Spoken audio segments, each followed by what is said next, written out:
Я бы назвал сегодня нашу проповедь о вдове, но там не только о вдове, поэтому я назову нашу проповедь «Церковь, которая побеждает». Ну, почти то же самое, только там вдова есть, а тут просто церковь. На самом деле, вот, друзья, когда вы слышите слово «вдова», кто вам приходит на ум сразу? Ну да, старая женщина, женщина, которая потеряла мужа. Я не про это, я про библейских вдов. Вау, давайте. Друзья, когда мы говорим о вдовах библейских, какая женщина вам приходит на ум? Вы же все читали Библию. Руфь тоже вдова, Наимень тоже вдова из Сарепты. Вообще шикарная вдова. А еще какая вдова у вас в голове есть? А прикиньте, оказывается, тетенька, которая дала две лепты, она тоже вдова, оказывается, была. Я никогда внимания не обращал даже на это. Я не обращал внимания. Я, когда начал слово «вдова», закинул в поисковик, думаю, ого, столько мест Писания. Там есть такое место Писания, чтобы мы особенным образом служили вдовам и сиротам. Потому что в этом и есть настоящее благочестие. Знаете, иногда мы, странно, вот для людей, которые любят это делать, мы служим бывшим наркоманам, бывшим там пьяницам, еще кому-то. Мы даем деньги, знаете, вот попрошайкам, от которых разит за 4 километра либо наркотиками, либо алкоголем. Мы почему-то им даем, но не заботимся о тех, о ком Библия нам говорит заботиться. Но это отступление. Желая показать ученикам, что следует всегда молиться и не унывать, Иисус рассказал им такую притчу. В одном городе был судья, который не боялся Бога и не стыдился людей. Да что ж за город-то такой позорный был, где такие судьи, да? В том же городе жила вдова, которая постоянно ходила к нему и умоляла: защити меня от моего противника. Я хочу, чтобы ты здесь подчеркнул себе слово «постоянно». Это не просто вдова, это вдова, стабильная вдова. О, ребята, что бы я сделал сегодня, чтобы в церковь пришел этот вдовий дух, стабильный, чтобы стабильность пришла. Стабильность, хорошая стабильность. Сколько сегодня людей, которые услышат, например, проповедь, услышат какое-то вдохновение, как-то их Бог коснется, и у них шары вот такие, и они бегут, они что-то делают. Потом проходит время, утром проснулся, что-то пошло не так, что-то пошло не по плану. За 3 дня Бог не ответил на молитву, все, руки опустились, Бога нет, Бог не делает, церковь неправильная, служители нехорошие. И потом человек, знаете, вот в таком каком-то падении, и получается от взлета в яму, потом его из ямы кто-то достал, он опять пришел на собрание, отряхнулся, ему сказали: брат, так не надо жить. Он говорит: ну хорошо, я понял, его опять вдохновили, опять вот такие глаза, и опять все вот так вот. По кругу. Сразу мы чему-то можем у этой женщины учиться, она постоянно. Ребята, это слово, на котором строится Царство Божие. Если мы не будем постоянны в наших каких-то поисках Бога, мы не будем постоянны в наших постах, мы не будем постоянны в наших молитвах, мы не будем постоянны в любви к нашему мужу, мы не будем постоянны в правильных словах, в правильном исповедании, в правильном провозглашении, невзирая на то, что нас в физическом мире окружает, мы ничего не сможем построить. Только благодаря постоянству что-то созидает. Вот уже мы чему-то учимся у этой тетеньки. Я не знаю, как ее звали, здесь не написано. Она постоянно ходила, и она делала одну и ту же вещь. Защити меня от моего противника. И там дальше сказано так. Некоторое время судья ей отказывал. Но в конце концов решил. Заколебала. Пусть я и скотина последняя, да, я немножко перефразирую. Пусть я и игнорировал всю жизнь этих вдов, от которых проку никакого лично для меня нет. И вот здесь написано: я Бога не боюсь, людьми не считаюсь. То есть он говорит о себе правду. Как и большинство людей. Но он говорит: так как эта вдова постоянно надоедает мне. Вот что здесь побеждает? Что здесь открывает дверь? Друзья, что? Постоянство. Это сила, которую мы сегодня почему-то недооцениваем. Мы беремся за какие-то вещи, чуть-чуть помолились, бросили. К цели какой-то идем, чуть-чуть шли, потом на полпути, что-то пошло не так. Если бы на полпути, да? В самом начале многие, 1 шаг ты сделал какое-то правильное решение. Все, вот воскресенье, я в пятницу начинаю поститься, и вдруг ты до пятницы доходишь, погорячился. Сколько у нас таких задних, которые мы даем. Вроде бы, когда нас вдохновили, мы говорим: все, аллилуйя, будем делать, будем строить, будем созидать. Потом проходит какое-то время, и мы забыли. Но здесь Библия говорит: постоянно или постоянство, с которой вдова приходила, оно открыло дверь в сердце этого судьи. И он говорит, я разрешу ее тяжбу, иначе она замучит меня своими просьбами. К чему Иисус рассказывает эту историю? И Господь сказал, слышите, что сказал? И подчеркивает, несправедливый судья. Так неужели Бог не защитит своих избранных, которые взывают к Нему день и ночь? Друзья, вот они мы, оказывается, какие. Мы, оказывается, с вами взываем к Богу день и ночь. Аллилуйя! Я, оказывается, к Богу день и ночь взываю. Во всяком случае, Бог ко мне так относится. Он этого ожидает от меня. Он ожидает, что я с постоянством, невзирая на то, что сразу что-то не получается, я буду продолжать молиться. Я буду продолжать говорить правильные библейские слова на ситуации, которые сегодня, может быть, пошли не так. У тебя с детьми что-то не то. Может быть, дети тебе сказали, да, мне не нужен твой этот старый Бог, мне не нужна твоя религия. Он расстроил тебя до глубины души. Пусть твоя молитвенная жизнь, она не расстраивается от этого. День и ночь Господь ожидает, что мы будем взывать к Нему. И там написано так, неужели Он будет медлить с помощью? Говорю вам, Он без промедления защитит их, но когда Сын Человеческий придет, то найдет ли Он веру на земле? Как будто бы Иисус сам себе задает этот вопрос. Он говорит, когда я вернусь на эту землю, найду ли я веру на земле? Буду ли я видеть веру в людях, которые представляют меня здесь, которые называются моим именем? Друзья, это тот самый вопрос, на который нам самим себе надо отдавать или давать ответ. И постоянство – это свидетельство того, что у меня есть вера. Знаете, вера – это не такая вещь, которая там, сегодня ты там посмотрел какого-то проповедника на YouTube и вау!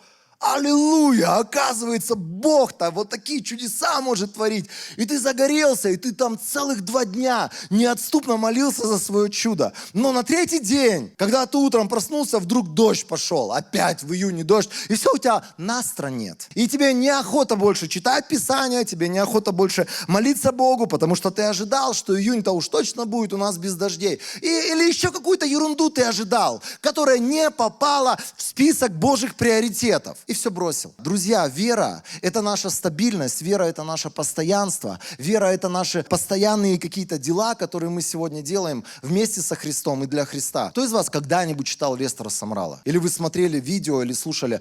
Я вам рекомендую, друзья, огромное количество книг, и это самые, по мне так, это мое субъективное, конечно же, мнение, самые вдохновляющие книги в вере. Когда я прочитал первую его книгу, мне кажется, «Вера, меняющая мир», я был просто потрясен, и я понимал, что я верю в такого Бога, который может то, что не могу я, не могут люди, не могут обстоятельства. И это был фундамент моего хождения с Богом, хождения в вере. И многие потом ситуации в моей жизни, которые я проходил, я вспоминал то, что он говорил в этой книге, и это всегда меня вдохновляло. Я вам рекомендую. Лестер Самрал, любая книга, которая вам попадется на пути в интернете, огромное количество бесплатного контента есть, можете читать смело. Так вот, у него есть книга, она называется «Побеждающая церковь», мне кажется. Как-то так, что-то, или церковь, которая побеждает. Сегодня я буду часть вещей говорить, как раз-таки они основаны, они взяты из этой книги. Но я по-своему какие-то вещи понимаю, по-своему какие-то вещи я буду до вас сегодня доносить. Итак, церковь, которая побеждает. Первое, это церковь, которая молится воинственно. Церковь, которая сегодня куда-то двигается. Это церковь, которая не в уголочке, она там про себя, где-то там в уме читают заученную молитву, которую мама или там бабушка, которая всю жизнь верующая была, ей там в наследство передала эту молитву. Церковь побеждающая, это церковь, которая способна прорываться в молитве. Это церковь, которая способна говорить в молитве пророческие слова, которая способна говорить сегодня в полный голос слова, которые будут реализовывать вещи из духовного мира в мире физическом. Все, что ты сегодня говоришь своими словами, рано или поздно оно будет осуществляться в мире физическом. Поэтому будь мудрым. Знаете, мы молимся правильно, зато потом мы говорим неправильно. Помолились. Знаете, вот как мы можем молиться. In the name of Jesus, я хочу, чтобы мое тело было здоровое, я там руки возлагаю, печень, почки, вставайте на свое место, кровь, восстанавливайся, там вирусы умолкайте, умирайте. Потом я помолился правильно. Но слова, которые я дальше говорю, они они продолжение моей молитвы. И то, что я дальше говорю, ну, конечно, мне уже 49 лет, я уже такой старый, да, уже и зрение подсаживается, уже ум не такой, я уже забываю, как там мою дочь зовут, иногда вспоминаю, на какую же букву у нее имя. Я уже там не вижу там издалека, какой свет горит или цвет на светофоре. Я там утром просыпаюсь уже, весь кряхтю, пыхтю, и вот, ну, что такое возраст? То, что ты молился, слова, которые ты говоришь дальше, они продолжение твоей молитвы. Либо они будут перечеркивать, либо они будут утверждать твою молитву. Друзья, слышите? История сразу же. На следующий день, когда они, Иисус с учениками, вышли из Вифании, Иисус почувствовал голод. Увидев вдали покрытый листьями инжир, он подошел посмотреть, нет ли на нем плодов, но не нашел ничего, кроме листьев. Время же для сбора инжира еще не пришло. Тогда Иисус сказал дереву: пусть же никто никогда больше не ест твоих плодов. И ученики слышали его слова. Совершенно потрясающее место Писания. Проходит время, на следующее утро, проходя мимо этого дерева, они увидели, что инжир засох до корней. Что сказал Иисус про это дерево? Пусть никто больше не ест от плодов твоего. Он фактически заклял, он фактически сказал слова определенные, которые на следующее утро осуществились. Твои молитвы – это те слова, которые ты говоришь на постоянной основе.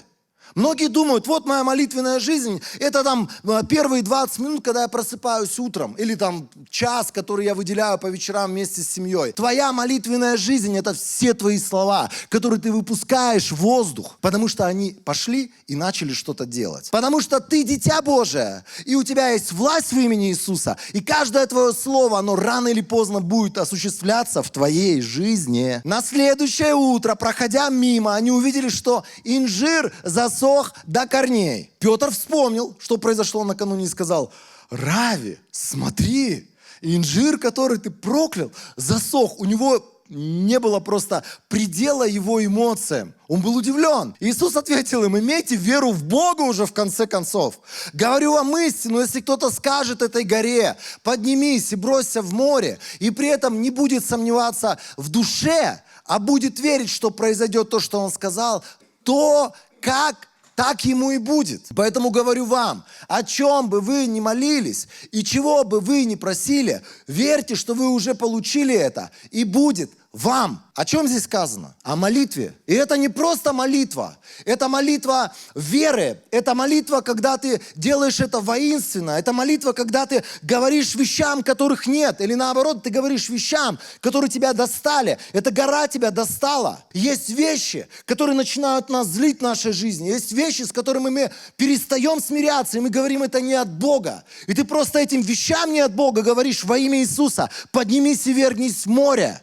Это не то, что Бог запланировал для меня. Это не те планы, которые у Бога есть для меня. Говори это сегодня на свою семью. Говори это сегодня на свое здоровье. Всегда это везде свидетельствую. И до сих пор я вижу, как это работает. Я держу на протяжении, наверное, 15 лет последних свое зрение своим исповеданием. Я его держу на месте. Однажды я ехал по дороге, и я понял, что знаки расплываются. Я не вижу, то ли там остановка запрещена, то ли ограничение в 70 километров. Вижу, что красный круг, но не понимаю, о чем знак. Кто-то сразу скажет из офтальмологов, может быть, у нас здесь есть ребята такие: это астигматизм, братан. Да, я пришел, мне сказали, это астигматизм у вас. И знаете, они мне сделали там обследование, выписали рецепт. И они говорят: идите в оптику, она вот буквально за этой дверью. Ну, то есть у них все это комплексно.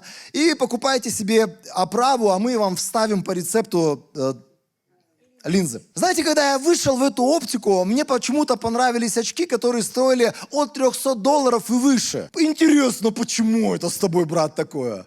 Там, конечно, можно было бы взять, вот, знаете, как у детей, вот пластиковые такие, дают им эти штучки. И можно было бы такие линзы взять, но что-то как-то... Я красивый человек, и я не хочу некрасивые очки, я для себя решил. Я думаю, я буду красивым очкариком. Но я понял, что за это надо кучу денег отвалить. И вот знаете, что такое жадность? Жадность — это тоже двигатель в каком-то смысле. Я посмотрел на цену, я думаю, во имя Иисуса, это вообще не мой путь. Я знаю, куда мне $400 потратить. Поверьте мне, я знаю, у меня есть достаточно мест, куда я могу эти $400 засунуть. И я сказал во имя Иисуса Христа, я тут же вспомнил о том, что я верю в Бога, что мой Бог чудес. Я вспомнил, что мой Бог может исцелять. Знаете, что я стал делать? Я каждый день возлагал руки на свои глаза. Я говорил, астигматизм во имя Иисуса Христа, ты больше не имеешь власти в этих глазах. И я каждый день говорил, ранами Иисуса я исцелился. Я приказывал мышцам начинать двигать мой хрусталик, потому что мне объяснили,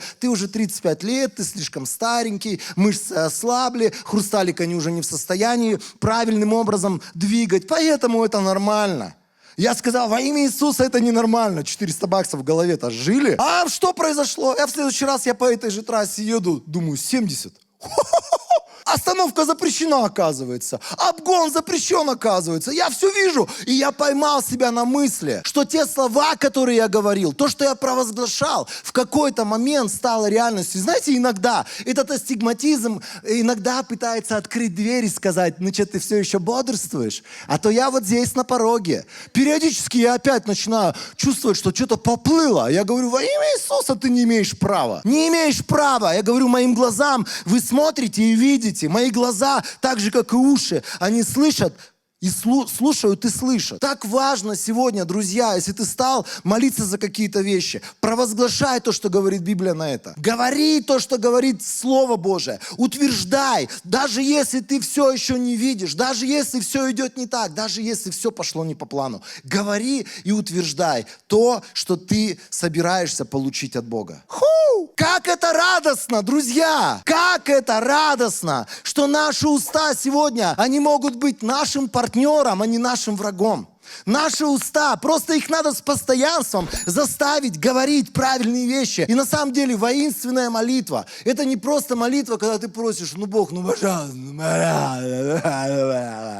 Это не просто ты жалуешься, ему говоришь, он у него есть, у нее есть, у этого есть, а я нету, пожалуйста. Некоторые люди думают, что с Богом надо вот как-то так, на уровне, знаете, вот маленького ребенка, который пришел к маме, истерики закатывать. Нет, есть принципы в молитве. И эти принципы Бог хочет обучить свою церковь, чтобы церковь побеждала. Побеждала. О, знаете, вот здесь Иисус проклял инжир. А я помню, однажды мы в своих молитвах, мы закляли целое строение. В какой-то момент мы решили, что, например, вот этот старый кинотеатр, он должен принадлежать нашей церкви.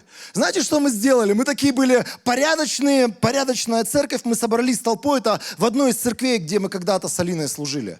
Мы собрались толпой, мы обошли этот кинотеатр, не помню, раз 7, да, наверное. Маслом полили, вином там сгустили, все сделали правильно. Но мы сказали, во имя Иисуса это место будет принадлежать нам. И мы запрещаем кому-либо получать это место. Мы получили потом совсем другую территорию. У нас там, мы построили здания, еще какие-то вещи. Я уехал из этого города. Мы больше не жили в этом городе. И в один прекрасный момент я приезжаю, смотрю, это здание захерело. Это здание просто превратилось в какие-то руины. И я, знаете, до меня вдруг доходит, мы закляли это здание. И я еду, я понимаю, я спрашиваю, а кому это здание принадлежит? Да, вот там кому-то принадлежит, у них сил нет его восстановить. И вот оно такое заброшенное стоит. Я помню, мы ехали, я говорю, во имя Иисуса Христа, я позволяю этому зданию быть проданным или там перейти в руки нового хозяина, чтобы оно вот в центре города здание стоит, чтобы оно развивалось. И я просто отпустил это здание, я отменил наши слова. Знаете, что случилось? Буквально через короткое время передали там на баланс другого государственного учреждения, и это здание отремонтировали, вставили новые окна, починили крышу, и потом это здание стало служить на благо городу.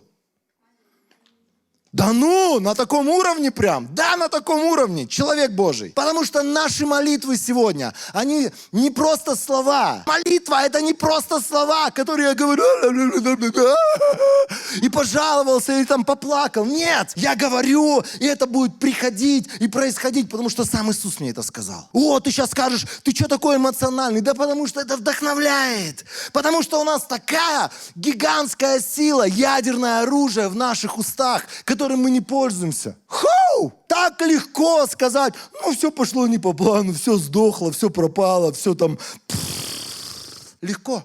Вообще на это не надо ни сил, ни постоянства. Но когда ты заряжаешься каким-то Божьим помазанием, ты понимаешь, в твоих устах такая невероятная сила, которую тебе просто надо начать высвобождать. Говори слова веры на своих родственников. Говори слова веры на свое здоровье. Говори слова веры на вещи, которыми ты занимаешься, чтобы тебе видеть результат, соответственный тем словам, которые ты говоришь. Перестань говорить: в Бишкеке все так дорого, я никогда в жизни не куплю квартиру. Скажи: в Бишкеке все так дорого, поэтому я куплю дорогую квартиру. Халлелуя! Сегодня у меня забирают машину, это значит, что у меня будет другая машина, я не знаю, где ее взять. Знаете, есть куча вещей в нашей жизни, когда просто все идет не так. И проще сказать так, как говорит этот мир, говорить так, как говорит Писание. Молитва не просто слова, безжизненный звук пустой. Да, молитва творит чудеса. Да. Знаешь, если даже ты будешь слушать эту песню, единственную песню в своей жизни, изо дня в день, с утра до вечера, просто поставь ее в машине, поставь у себя где-то на плейлисте и говори это вместе с Андреем Кочкиным, что молитва — это не просто слова. Молитва, она творит чудеса. Молитва — это не безжизненный звук. Молитва — это то, от чего бежит, трясется дьявол. Только так рождается воинственная церковь и побеждающая церковь, которая понимает, что наши слова сегодня имеют власть. Ой, интересно, а когда мы дальше начнем читать это место Писания, Марка 11 главу, там как раз-таки плавно перетекает во вторую вещь. Нам надо любить воинственно. Любить воинственно, вопреки. Люби вопреки. Люби вопреки. Что это значит? Когда тебя ненавидят, ты люби. Когда тебя посылают, ты люби. Когда о тебе, может быть, говорят сплетни, ты люби. Потому что нет другой позиции для победителя. Только стоять в позиции любви. Когда вы молитесь, прощайте всем. В смысле, и папу тоже, и папу тоже. В смысле, и вот этого тупого начальника прости. Он всего лишь тупой, потому что он Христа не знает пока что. Когда вы молитесь, прощайте всем. Всем. О, хорошо тебе говорить, когда у тебя нет ни на кого обида, когда тебя какие-то бараны окружают, которых простить-то надо столько сил иметь. Знаете, мы все живем в одном и том же мире. По одним и тем же дорогам ездим. Сталкиваемся с одними и теми же продавцами. У нас одни и те же начальники. Просто у них возраст разный, имена разные. У нас такие же у всех одинаково странные соседи. У нас одинаково странные родственники. У нас одинаково странные взаимодавцы, которые взяли деньги и телефоны выключили. Они все одинаковые везде. Но он говорит: всем прощайте, на кого вы обижены, чтобы ваш Небесный Отец простил вам ваши проступки. А если не будете прощать? О, Господи! Можешь, пожалуйста, Господь, как-то вычеркнуть это место Писания из Библии? Трудное место Писания. Вы знаете, что сейчас вот Библию пытаются корректировать по всему миру? Страны целые есть, где приняли закон, что есть места Писания, которые разжигают, например, нетерпимость к ЛГБТ-сообществу. Поэтому все, что связано с гомосексуализмом, дало из Библии. На уровне законов принимают, что ты не имеешь права проповедовать, к примеру, из Римлянам 1 главы, что там Бог предал их мерзостям различным, там мужчины срам на себе самих делают. Вот это место Писания запрещено. Ребят, если бы я хотел Библию корректировать, я бы начал с этого места Писания. Бог, пожалуйста, ты видишь мое сердце. Мне трудно этих балбесов прощать, пожалуйста, вот 26 стих, пожалуйста, удали как-то. Вообще как-то, давай как-то договоримся. Если вы не будете прощать, то и ваш Небесный Отец не простит вам ваших проступков. Я хочу быть прощенным. Поэтому он говорит: первое с тебя, относись к людям, как ты хочешь, чтобы к тебе относились. А давайте еще одно место Писания. Евангелие от Луки. Благословляйте тех, кто проклинает вас. Есть кто-то, кто проклинает тебя? Благословляй его. Скажи: во имя Иисуса я тебя благословляю. Ты меня проклинаешь, ты меня ненавидишь, у тебя есть претензии ко мне, а я тебя благословляю во имя Иисуса Христа. Есть тот, кто оскорбляет тебя, есть тот, кто сегодня, может быть, говорит какие-то мерзкие, оскорбительные вещи против тебя или пишет комменты про тебя. Есть такие люди? Ушли из церкви, в какую-то другую церковь пошли и начали рассказывать: да там этот в желтой рубашке ходит, всех ненавидит, у него любви нет, церковь вообще плохая, фиговая, там охота сказать: ну-ка иди сюда, крысеныш. Это вообще не наш путь. Поэтому мы говорим во имя Иисуса Христа. Благословляем, прощаем, молимся. Здесь написано так: благословляйте тех, кто проклинает вас, и молитесь о тех, кто оскорбляет вас. Вот наша позиция, у нас нет другой позиции. В Евангелии от Матфея в синодальном переводе там есть любить врагов наших, благословлять проклинающих нас, молиться за оскорбляющих нас и делать добро, благотворить ненавидящим. Благотворить. Друзья, это наша позиция. Они могут все, что они хотят делать. Я как церковь сегодня, я выбираю любить, благословлять, прощать. Я выбираю благотворить. Я выбираю относиться правильно к этим людям. Сколько есть разных ситуаций, где мы просто любовью можем эти ситуации преодолеть и победить. Не обращая внимания на этих хейтеров, не обращая внимания на людей, которые там над тобой смеются. Ха-ха-ха, крестьянин пошел. Я не крестьянин, я медиаслужитель. Да люди не понимают, они просто ржут, потому что есть какие-то вещи, которые в их рамки не попадают. И они начинают позицию определенную занимать. И знаете, это происходит на уровне там, бытовом. Там 3 пацаненка, в спортзал хожу, и там 3 пацаненка такие переодеваются, и они начали сначала между собой прикалываться, а потом они попытались надо мной начать прикалываться. Они, знаете, там им лет по 10, и они такие заряженные. Знаете, вот когда болтать начинает человек, иногда его просто остановить невозможно. Он про все начинает болтать. И вот они между собой сначала, потом со мной начали разговаривать, и начали сначала одного прикалывать, потом они решили втроем меня прикалывать. Первое, что, да, щеглина, на тебе, тебе и тебе. Раздать всем по щелбану, чтобы они подохли прям там. Надо было бы, да? Надо было бы. Позиция. Я поржал вместе с ними над какими-то вещами и просто сказал, это не тот путь. Легко сегодня, знаете, вот этими путями идти, которыми идет весь мир. Но мы побеждающая церковь, которая встает на правильное основание и занимает правильную позицию к людям, которые нас ненавидят, проклинают и говорят всякую муть. Третье. Противостой врагу. Воинственно. Знаете, мы все такие хорошенькие, там мы дьяволы, in the name of Jesus, халлелуя, там, I bind you, там, тебе башку оторву, руки вот так вот, пальчики поломаю твои вонючие, я там тебе то, я тебе сё. А потом мы с реальностью сталкиваемся. Я был в таком сообществе, где люди там и голову дьяволу отрывали, и на Луну его посылали, и чего только с ним не делали. А потом происходили реальные вещи, когда им надо было сразиться. Искушения приходили греховные, приходили какие-то запугивания от других людей. И человек сдавался и говорил: Боже, пожалуйста, спаси, сохрани, вот я вот здесь забьюсь в щел, пожалуйста, забудь. И там, знаете, умоляли: дьявол, забудь про меня, пусть я стану невидимый для тебя. Одну сестру я вспоминаю, как она говорила, мы там что-то про изгнание бесов стали говорить, она говорит, стали молиться потом в конце, она говорит: Господи, избавь нас от этих страшных и вонючих бесов, пожалуйста.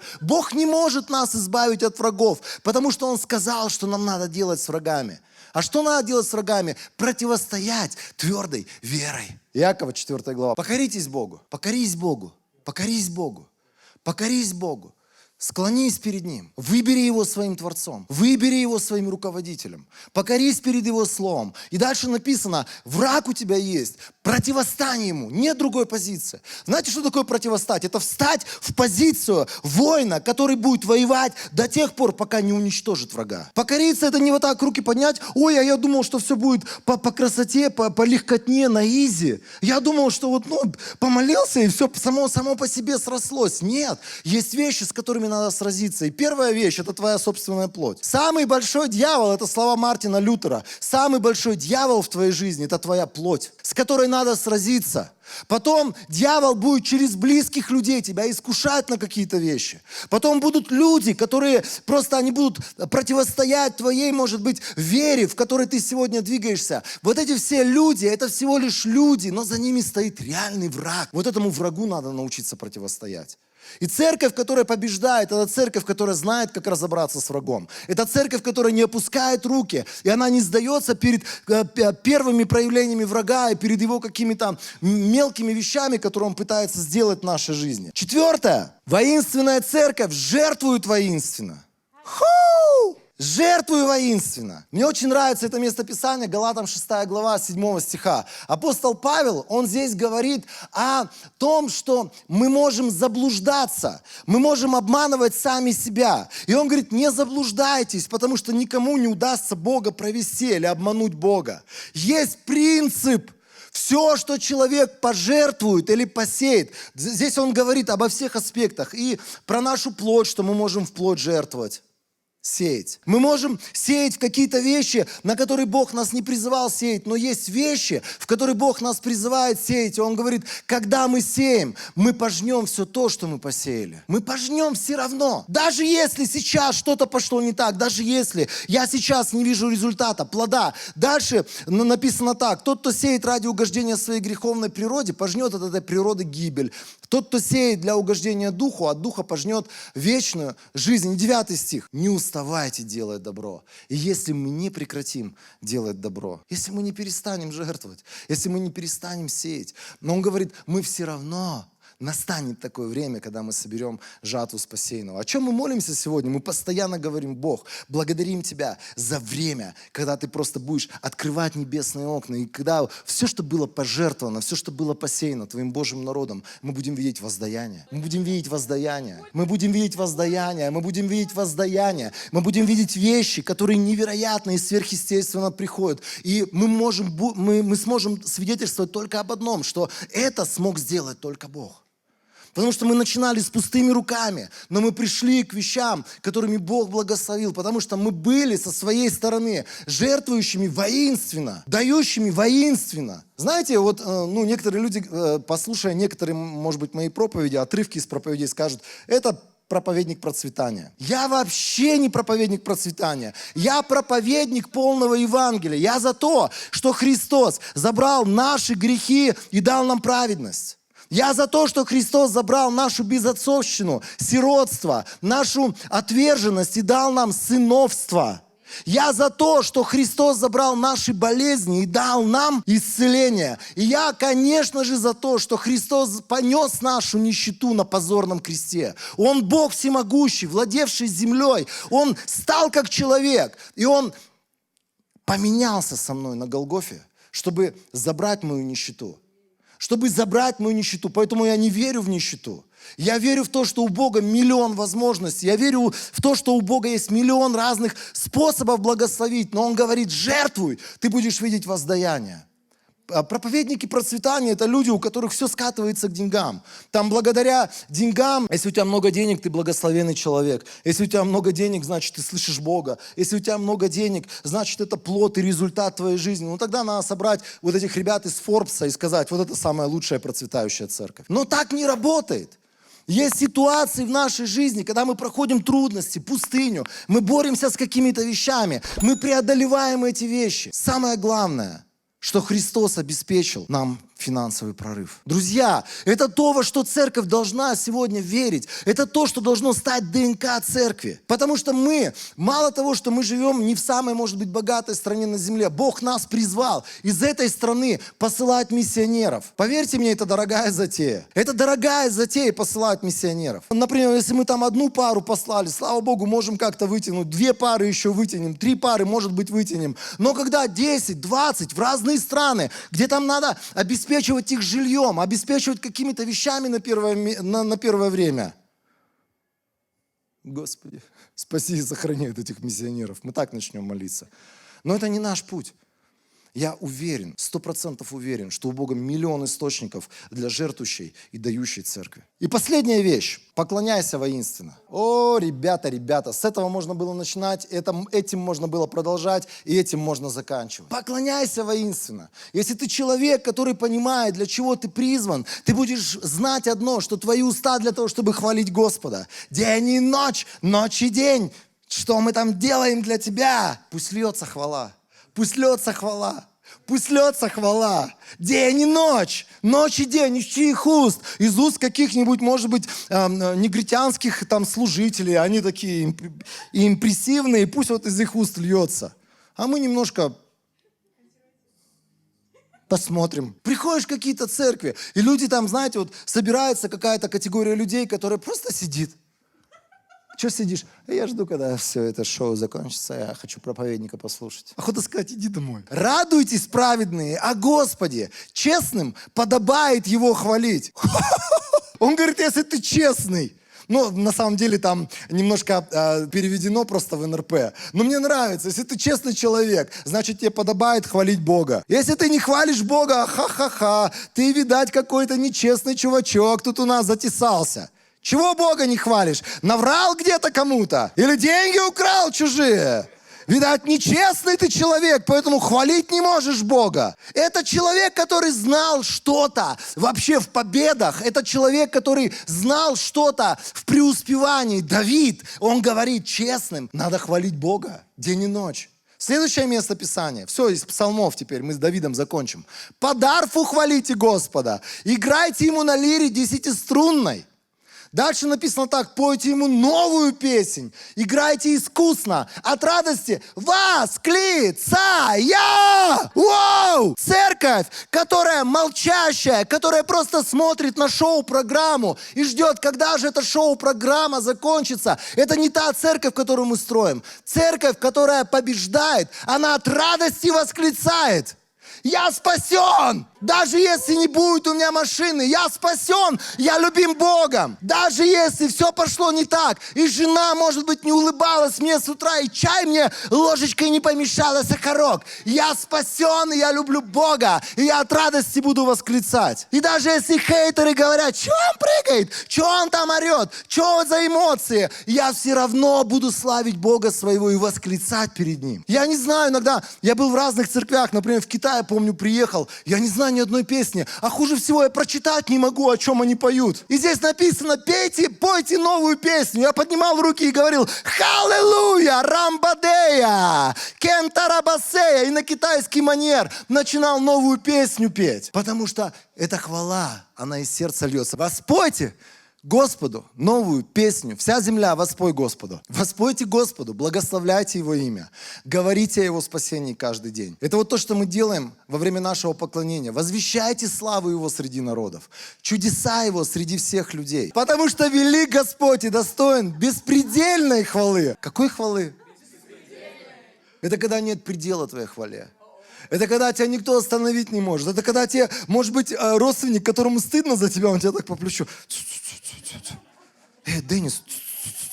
Да, иногда меня там некоторые родственники обрывают. Хорош орать. Но знаете, я орал не от того, что я над славой пытался издеваться. Я орал, потому что я знаю, моя хвала – это проявление моей сегодняшней славы, которую я отдаю Ему и от Него получаю больше. Он внушает страх более всех богов. Все боги, народов, идолы, а Господь сотворил небеса.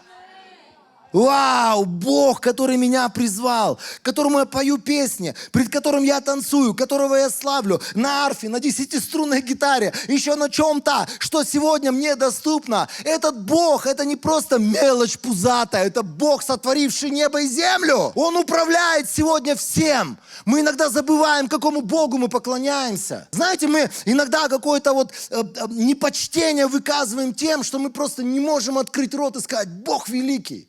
Ты сделал столько всего невероятного. Ты, Бог, сотворивший небо и землю, нашел меня, и это уже такое чудо. Даже зная это одно, даже ничего не имеет Бога, я каждый день буду ходить и говорить: Бог, честь тебе, слава, и ты достоин моего поклонения. Я хожу с собакой, знаете, я гуляю каждый день, и я говорю: Бог, я смотрю на этих птиц, которые поют, я славлю тебя. Я вижу эти листья зеленые, я славлю тебя, потому что это жизнь от тебя. Я вижу воду, которая течет с гор, я славлю тебя, потому что ты сотворил горы, и от тебя приходят осадки. Каждый день просто благодарю за вещи, которые нас окружают, на которые мы просто перестали обращать внимание, и мы приходим: ой, что мне благословить?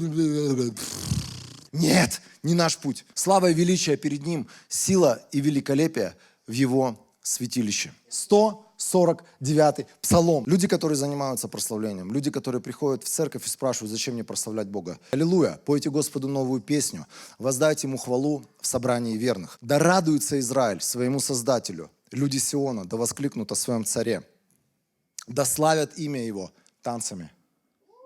На этом можно было бы остановиться. Но танцами на бубнах и арфах да играют ему. Это по поводу барабанщиков. Потому что Господь благоволит к своему народу и возвеличивает смиренных спасением. И дальше потрясающие слова. Да торжествуют верные ему в славе и поют на ложах своих. Библия нас учит, чтобы мы даже дома, когда мы лежим на кровати, мы пели Господу день и ночь, ночь и день. Я славлю Тебя, день и ночь, ночь и день, даже на кровати пусть льется хвала. Да будет славословие Божье на их устах и обоюдоострый меч в их руке, чтобы совершить мщение над народами, наказание над племенами, чтобы заковать их царей в цепи и их вельмож в железные оковы, чтобы произвести над ними суд писанный. Эта честь принадлежит всем верным ему. Аллилуйя. О чем здесь сказано? А о том сказано, что твоя слава, твое славословие, которое ты воздаешь в небеса, что-то производит в духовном мире. И происходит суд писанный. Связываются демоны, разбиваются оковы, ломается рабство греха. Происходит духовная невидимая война. Когда церковь воинственно славит Бога, когда церковь поднимает к Нему руки, когда церковь танцует, когда церковь восклицает, когда церковь делает это с эмоциями. Я вам могу сказать, такая церковь, она что-то ломает в духовном мире, что-то открывает, что-то производит в духовном мире. И такая церковь всегда будет видеть божественный прорыв в своей жизни. Аминь.